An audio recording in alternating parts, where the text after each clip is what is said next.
Luontoiltaan havaintonsa soittaja ilmoitti.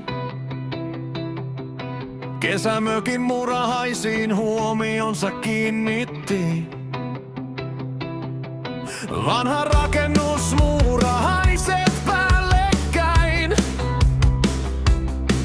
Ei ymmärtänyt asiantuntija, mitä oikein näit. Ruotsin kylässä tapahtuuko kummia? Ei riitä oma ymmärrys selvittämään pulmia.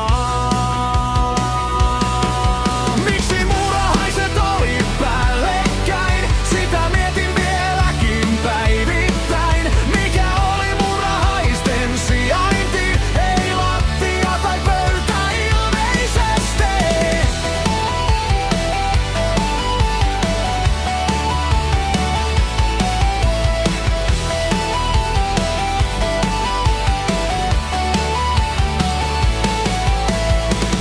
Pekka yrittää tilannetta selventää.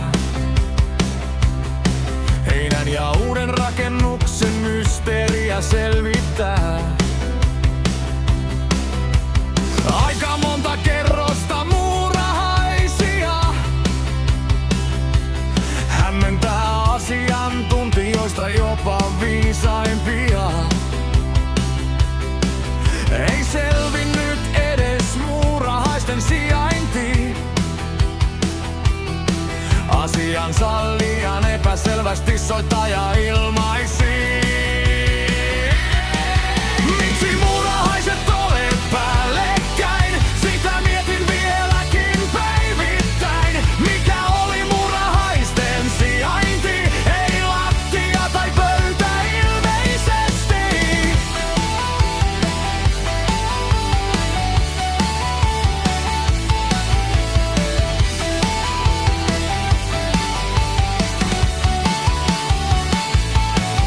Hevosmuurahaista syylliseksi epäillään.